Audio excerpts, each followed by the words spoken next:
ಸಾರಿಗೆ ಸಂಸ್ಥೆಗೆ ಬಸ್ ವ್ಯವಸ್ಥೆ ಬಗ್ಗೆ ದೂರನ್ನು ದಾಖಲಿಸಿ ಪತ್ರ ಬರೆಯುವುದು ಕೂಡ ವ್ಯಾವಹಾರಿಕ ಪತ್ರದ ಅಡಿಯಲ್ಲಿ ಬರುತ್ತದೆ. ಸಾರಿಗೆ ಸಂಸ್ಥೆಗೆ ಪತ್ರ ಬರೆಯುವಾಗ ಸಮಸ್ಯೆ ಏನು ಎನ್ನುವುದನ್ನು ಸ್ಪಷ್ಟವಾಗಿ ನಮೂದಿಸಬೇಕು. ಹಾಗೆ ಇದು ಯಾವ ಪ್ರದೇಶ ಅಥವಾ ಸಾರಿಗೆ ಸಂಸ್ಥೆ ಅಥವಾ ನಿಗಮಕ್ಕೆ ಸಂಬಂಧಪಟ್ಟಿದ್ದು ಎನ್ನುವುದನ್ನು ಕೂಡ ನಮೂದಿಸಬೇಕಾಗುತ್ತದೆ. ಸಾರಿಗೆ ಸಂಸ್ಥೆಗೆ ಪತ್ರ ಬರೆಯಬೇಕಾದರೆ ನೀವು ಬರೆಯಬೇಕಾಗಿರುವಂತಹ ಇವರಿಗೆ ವಿಳಾಸ ಈ ಮುಂದಿನಂತೆ ಇರಬೇಕು. ವಿಭಾಗೀಯ ನಿಯಂತ್ರಣ ಅಧಿಕಾರಿ ಅಥವಾ ಡಿವಿಷನಲ್ ಕಂಟ್ರೋಲರ್, ಸಾರಿಗೆ ನಿಗಮದ ಹೆಸರು, ವಿಭಾಗದ ಹೆಸರು, ಜಿಲ್ಲೆಯ ಹೆಸರು, ನಂತರ ಕರ್ನಾಟಕ. ಈ ರೀತಿಯಾಗಿ ಸಾರಿಗೆ ನಿಗಮಕ್ಕೆ ಬರೆಯುವಂತಹ ವಿಳಾಸ ಇರಬೇಕು. ಸಾರಿಗೆ ನಿಗಮಕ್ಕೆ ಪತ್ರ ಬರೆಯಬೇಕಾದರೆ ಕಾರಣಗಳು ಯಾವ್ದ್ಯಾವ್ದು ಇರಬೇಕು ಅಂತ ಹೇಳೋದಾದರೆ, ಮೊದಲನೇದಾಗಿ ಬಸ್ ಸಮಯ ಬದಲಾವಣೆ ಕೋರಿ, ಅಂದರೆ ಬಸ್ಸನ್ನು ಮುಂಚಿತವಾಗಿ ಕಳುಹಿಸಲು ಅಥವಾ ತಡವಾಗಿ ಕಳುಹಿಸಲು, ಅಥವಾ ಬಸ್ ನಿಗದಿತ ಸಮಯಕ್ಕಿಂತ ತಡವಾಗಿ ಬರುತ್ತಿದೆ ಎಂದು, ಅಥವಾ ಜನರ ಗಮನಕ್ಕೆ ತರದೆಯೇ ಬಸ್ಸನ್ನು ಕೆಲವೊಮ್ಮೆ ನಿಲ್ಲಿಸುತ್ತಾರೆ ಎಂದು ದೂರನ್ನು ದಾಖಲಿಸಲು ಪತ್ರವನ್ನು ಬರೆಯಬಹುದು.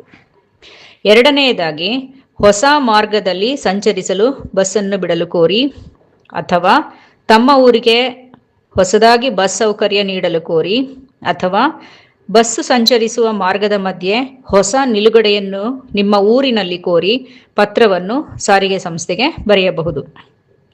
ಮೂರನೆಯದಾಗಿ ಬೆಳಗಿನ ಸಮಯದಲ್ಲಿ ಮತ್ತು ಸಂಜೆಯ ವೇಳೆಯಲ್ಲಿ ವಿದ್ಯಾರ್ಥಿಗಳು ಹಾಗೂ ಸರ್ಕಾರಿ ನೌಕರರು ಮತ್ತು ಜನರು ಹೆಚ್ಚು ಓಡಾಡುವ ಸಮಯದಲ್ಲಿ ಹೆಚ್ಚುವರಿ ಬಸ್ಸಿನ ವ್ಯವಸ್ಥೆ ಮಾಡಲು ಕೋರಿ ಸಾರಿಗೆ ಸಂಸ್ಥೆಗೆ ಪತ್ರವನ್ನು ಬರೆಯಬಹುದು.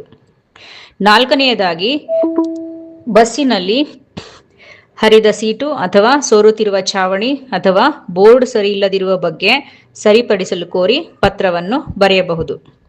ಹೀಗೆ ಈ ಮೇಲಿನ ಅನೇಕ ಕಾರಣಗಳಿಗಾಗಿ ಸಾರಿಗೆ ಸಂಸ್ಥೆಗೆ ಪತ್ರವನ್ನು ಬರೆಯಬಹುದು. ಆದರೆ ಕರ್ನಾಟಕದ ಬೇರೆ ಬೇರೆ ಜಿಲ್ಲೆಗಳಲ್ಲಿ ಇರುವಂತಹ ಜನರು ಸಾರಿಗೆ ಸಂಸ್ಥೆಗೆ ಪತ್ರ ಬರೆಯುವುದಾದರೆ ನಿಮ್ಮ ಜಿಲ್ಲೆ ಅಥವಾ ವ್ಯಾಪ್ತಿಗೆ ಬರುವಂತಹ KSRTC, BMTC ಅಥವಾ NWKRTC ಅಥವಾ KKRTC ಯಾವ ಸಾರಿಗೆ ಸಂಸ್ಥೆಯ ಅಡಿಯಲ್ಲಿ ತಮ್ಮ ಜಿಲ್ಲೆ ಬರುತ್ತದೋ ಆ ಜಿಲ್ಲಾ ಸಾರಿಗೆ ಸಂಸ್ಥೆಯ ಕಚೇರಿಗೆ ಅಥವಾ ನಿಗಮಕ್ಕೆ ಪತ್ರವನ್ನು ಬರೆಯಬೇಕಾಗುತ್ತದೆ. ಏಕೆಂದರೆ ಕರ್ನಾಟಕದಲ್ಲಿ ಸಾರ್ವಜನಿಕ ಸಾರಿಗೆ ವ್ಯವಸ್ಥೆಯನ್ನು ನಿರ್ವಹಿಸಲು ರಾಜ್ಯ ಸರ್ಕಾರವು 4 ಪ್ರಮುಖ ಸಾರಿಗೆ ನಿಗಮಗಳನ್ನು ಸ್ಥಾಪಿಸಿದೆ. ಇವುಗಳ ಮೂಲಕ ಲಕ್ಷಾಂತರ ಪ್ರಯಾಣಿಕರಿಗೆ ಬಸ್ಸಿನ ಸೌಲಭ್ಯವನ್ನು ಒದಗಿಸಲಾಗುತ್ತಿದೆ. ಕರ್ನಾಟಕದಲ್ಲಿನ ಸಾರಿಗೆ ನಿಗಮಗಳ ವಿವರಗಳು ಮತ್ತು ಅವುಗಳ ವಿಭಾಗಗಳು ಈ ಕೆಳಗಿನಂತಿದೆ. ಮೊದಲನೆಯದಾಗಿ ಕರ್ನಾಟಕ ರಾಜ್ಯ ರಸ್ತೆ ಸಾರಿಗೆ ನಿಗಮ KSRTC, Karnataka state road transport corporation ಅಂತ. ಇದರ ಪ್ರಧಾನ ಕಚೇರಿ ಇರುವುದು ಬೆಂಗಳೂರಿನಲ್ಲಿ. ಇದರ ಕಾರ್ಯಾಚರಣೆ ವ್ಯಾಪ್ತಿ ಬೆಂಗಳೂರು ನಗರ, ಬೆಂಗಳೂರು ಗ್ರಾಮಾಂತರ, ಮೈಸೂರು, ಮಂಡ್ಯ, ಹಾಸನ, ಮಂಗಳೂರು ಮೊದಲಾದ 17 ಜಿಲ್ಲೆಗಳು KSRTC ವ್ಯಾಪ್ತಿಯಲ್ಲಿ ಬರುತ್ತದೆ. ಹಾಗೆ KSRTCಯಲ್ಲಿ 17 ವಿಭಾಗಗಳಿದೆ. ಇದರ ಅಡಿಯಲ್ಲಿ ಬರುವ 17 ಜಿಲ್ಲೆಗಳ ಜನರು ಬಸ್ಸಿನ ವ್ಯವಸ್ಥೆಗೆ ಸಂಬಂಧಿಸಿದ ಹಾಗೆ ದೂರನ್ನು ದಾಖಲಿಸುವುದಾದರೆ ಅವರು ಬರೆಯಬೇಕಾಗಿರುವಂತಹ ಇವರಿಗೆ ವಿಳಾಸ ವಿಭಾಗೀಯ ನಿಯಂತ್ರಣ ಅಧಿಕಾರಿಗಳು ಅಥವಾ ಡಿವಿಷನಲ್ ಕಂಟ್ರೋಲರ್ KSRTC, ಇವರಿಗೆ ದೂರನ್ನು ದಾಖಲಿಸಿ ಪತ್ರ ಬರೆಯಬೇಕಾಗುತ್ತದೆ. ಎರಡನೆಯ ನಿಗಮ ಬಂದು ಬೆಂಗಳೂರು ಮಹಾನಗರ ಸಾರಿಗೆ ನಿಗಮ BMTC, ಅಂದರೆ ಬೆಂಗಳೂರು ಮೆಟ್ರೋಪಾಲಿಟನ್ ಟ್ರಾನ್ಸ್ಪೋರ್ಟ್ ಕಾರ್ಪೊರೇಷನ್. ಇದರ ಪ್ರಧಾನ ಕಚೇರಿ ಇರುವುದು ಬೆಂಗಳೂರಿನಲ್ಲಿ. ಇದರ ಕಾರ್ಯಾಚರಣೆಯ ವ್ಯಾಪ್ತಿ ಬೆಂಗಳೂರು ನಗರ ಮತ್ತು ಸುತ್ತಮುತ್ತಲಿನ ಉಪನಗರಗಳು. ಬೆಂಗಳೂರು ನಗರದಾದ್ಯಂತ ಇದು 6 ಪ್ರಮುಖ ಕಾರ್ಯಾಚರಣೆ ವಿಭಾಗಗಳನ್ನು ಹೊಂದಿದೆ. ಮೂರನೇದಾಗಿ ಕಲ್ಯಾಣ ಕರ್ನಾಟಕ ರಸ್ತೆ ಸಾರಿಗೆ ನಿಗಮ KKRTC ಅಥವಾ Kalyana Karnataka road transport corporation. ಈ ಹಿಂದೆ ಇದರ ಹೆಸರು NEKRTC ಅಂತ ಇತ್ತು, ಅಂದರೆ north eastern Karnataka road transport corporation ಅಂತ. ಈಗ ಅದು KKRTC ಅಂದರೆ ಕಲ್ಯಾಣ ಕರ್ನಾಟಕ ರಸ್ತೆ ಸಾರಿಗೆ ನಿಗಮ ಆಗಿ ಹೆಸರನ್ನು ಬದಲಾಯಿಸಲಾಗಿದೆ. ಇದರ ಪ್ರಧಾನ ಕಚೇರಿ ಇರುವುದು ಕಲಬುರಗಿಯಲ್ಲಿ. ಇದರ ಕಾರ್ಯಾಚರಣೆಯ ವ್ಯಾಪ್ತಿ ಕಲ್ಯಾಣ ಕರ್ನಾಟಕ ಭಾಗದ ಜಿಲ್ಲೆಗಳು, ಅಂದರೆ ಬೀದರ್, ವಿಜಯಪುರ, ಬಳ್ಳಾರಿ, ರಾಯಚೂರು, ಕೊಪ್ಪಳ, ಯಾದಗಿರಿ ಮತ್ತು ಕಲಬುರಗಿ ಈ ಮೊದಲಾದ ಜಿಲ್ಲೆಗಳಲ್ಲಿದೆ. ಇಲ್ಲಿ ಒಟ್ಟು 9 ವಿಭಾಗಗಳಿದೆ. ಕಲ್ಯಾಣ ಕರ್ನಾಟಕದ ಸಾರಿಗೆ ನಿಗಮದಲ್ಲಿ 9 ವಿಭಾಗ ಇದೆ.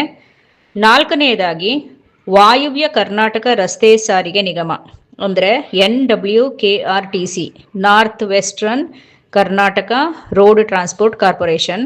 ಇದರ ಪ್ರಧಾನ ಕಚೇರಿ ಇರೋದು ಹುಬ್ಬಳ್ಳಿಯಲ್ಲಿ. ಇದರ ಕಾರ್ಯಾಚರಣೆಯ ವ್ಯಾಪ್ತಿ ವಾಯುವ್ಯ ಕರ್ನಾಟಕದ ಜಿಲ್ಲೆಗಳು ಸೇರ್ಕೊಂಡಿದೆ. ಅಂದರೆ ಧಾರವಾಡ, ಬೆಳಗಾವಿ, ಗದಗ, ಹಾವೇರಿ, ಬಾಗಲಕೋಟೆ ಮತ್ತು ಉತ್ತರ ಕನ್ನಡ ಮೊದಲಾದ ಜಿಲ್ಲೆಗಳು ಇದರಲ್ಲಿದೆ. ಒಟ್ಟು NWKRTCಯಲ್ಲಿ 9 ವಿಭಾಗಗಳಿದೆ. ಹುಬ್ಬಳ್ಳಿ, ಬೆಳಗಾವಿ, ಧಾರವಾಡ, ಸಿರ್ಸಿ, ಬಾಗಲಕೋಟೆ, ಗದಗ ಈ ಮೊದಲಾದವು. ಹೀಗೆ ಕರ್ನಾಟಕದಲ್ಲಿ 4 ಮುಖ್ಯ ಸಾರಿಗೆ ನಿಗಮಗಳಿದ್ದು ಅವುಗಳ ಅಡಿಯಲ್ಲಿ ಬರುವಂತಹ ಜಿಲ್ಲೆಗಳ ಜನರು ಆಯಾ ಸಂಬಂಧಪಟ್ಟ ಸಾರಿಗೆ ನಿಗಮಕ್ಕೆ ಯಾವುದೇ ಸಮಸ್ಯೆ ಇದ್ರೂ ಪತ್ರ ಬರೀಬೇಕಾಗುತ್ತೆ. ಉದಾಹರಣೆಗೆ ಮೈಸೂರಿನ ಜನರು ಸಾರಿಗೆ ಸಮಸ್ಯೆಗೆ ಸಂಬಂಧಪಟ್ಟಂತೆ ಪತ್ರ ಬರೆಯುವುದಾದರೆ ಅವರು ಬರೆಯಬೇಕಾಗಿರುವಂತಹ ಇವರಿಗೆ ವಿಳಾಸ ಈ ಮುಂದಿನಂತಿದೆ.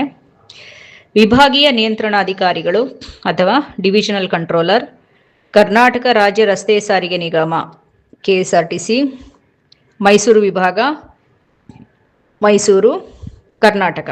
ಹೀಗೆ ಉಳಿದ ಜಿಲ್ಲೆಗಳ ಜನರು ಕೂಡ ಆಯಾ ಜಿಲ್ಲೆಯ ವ್ಯಾಪ್ತಿಯಲ್ಲಿ ಬರುವಂತಹ ಸಾರಿಗೆ ನಿಗಮದ ವಿಭಾಗೀಯ ನಿಯಂತ್ರಣಾಧಿಕಾರಿಗಳಿಗೆ ಬಸ್ ಸಮಸ್ಯೆಗೆ ಸಂಬಂಧಪಟ್ಟಂತೆ ಪತ್ರ ಬರೆಯಬೇಕಾಗುತ್ತದೆ.